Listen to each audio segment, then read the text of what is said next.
Good morning students. आज हम topic करेंगे electrical resistant and Ohm's law. ठीक है, इलेक्ट्रिकल रेजिस्टेंस क्या होता है?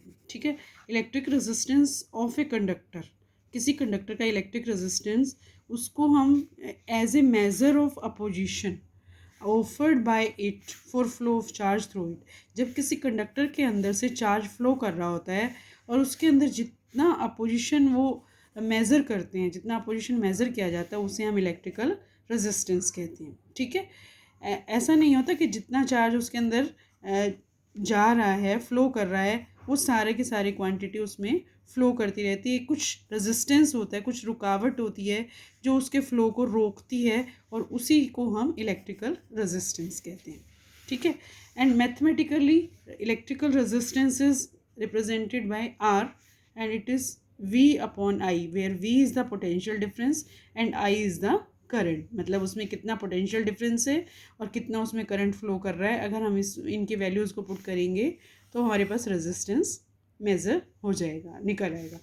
SI unit of resistance is Om.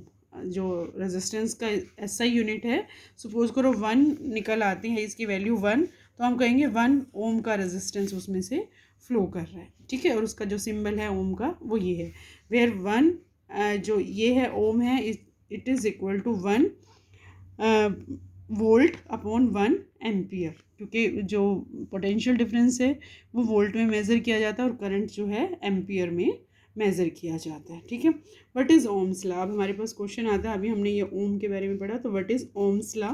Ohms law के बारे में मैं आपको बताती हूँ। ठीक है, George Simon established a relationship between electric current flowing through a conductor. जो जॉर्ज सीमन ओम था, उसने एक रिलेशनशिप बताया हमें इलेक्ट्रिक करंट के बीच में और पोटेंशियल डिफरेंस के बीच में। ठीक है, इलेक्ट्रिक करंट जो कि कंडक्टर के थ्रू फ्लो कर रहा है, और potential difference across its ends due to which current flow.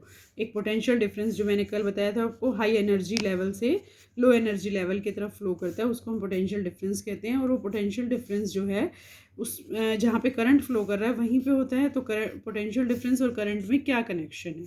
According to Ohm's law, when temperature remains constant, Ohm's के लॉ के अकॉर्डिंग जब टेम्परेचर को कांस्टेंट रखा जाए, टेम्परेचर को ना बढ़ाया जाए ना घटाया जाए, the current passing through a conductor is directly proportional to the potential difference across its ends. अगर हम बात कर रहे हैं ओम्स लॉ की, तो उसमें हम पोटेंशियल डिफरेंस और करंट का रिलेशनशिप बताया गया है। तो उसमें क्या है कि potential difference is directly proportional to the current flowing through it.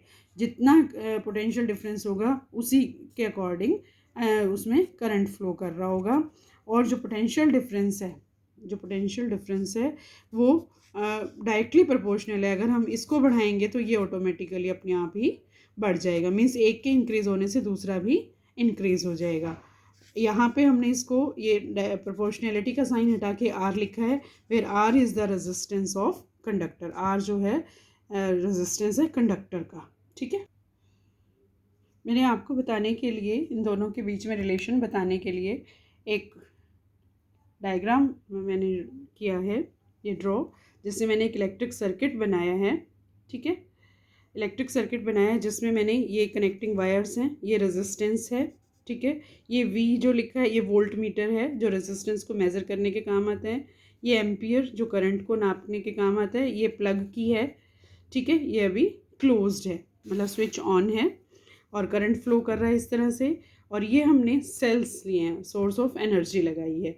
तो हम ये देखना चाहेंगे कि हम करंट जिस तरह से फ्लो कर रहा है, तो ये 4 कंडीशंस करेंगे हम लोग। एक ये 4 सेल हैं, बैटरी है, मतलब इसमें से हम 4 कंडीशन अलग अलग नोट करेंगे, जो कि मैं अब आपको बुक में से बताने वाली हूँ।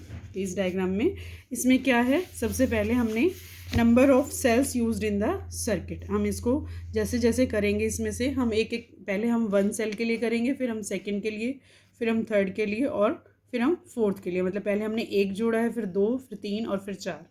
ठीक है, तो इसमें हम चारों में अलग अलग देखेंगे कि जब हमने 1 नंबर ऑफ सेल्स जब 1 कनेक्ट किया था, तो current flowing through the nichrome wire ampere में हम यहाँ लिखेंगे।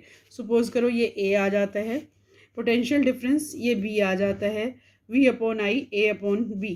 ठीक है, इस तरह से हमने सेकंड 2 सेल लगाने के बाद ये C और D हो गया, C अपॉन D। इसी तरह से हमने इसमें किया कि यहाँ पे E और F लिया, तो ये E अपॉन F हो गया।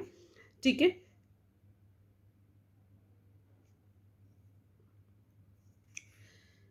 वी अपॉन आई है जो ये वी अपॉन ए आएगा, ठीक है, डी अपॉन सी आएगा और ये एफ अपॉन ई आएगा, ठीक है। और यहाँ पे अगर हमने जी और एच लिया है तो एच अपॉन जी आएगा, ठीक है।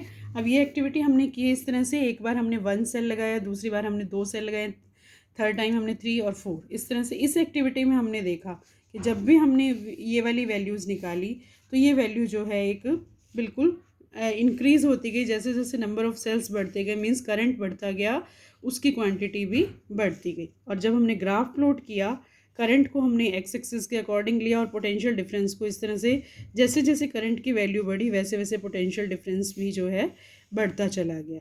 मीन्स एक अगर हम एक क्वांटिटी को बढ़ाते हैं तो दूसरी भी उसके साथ साथ बढ़ती जाती है, ठीक है।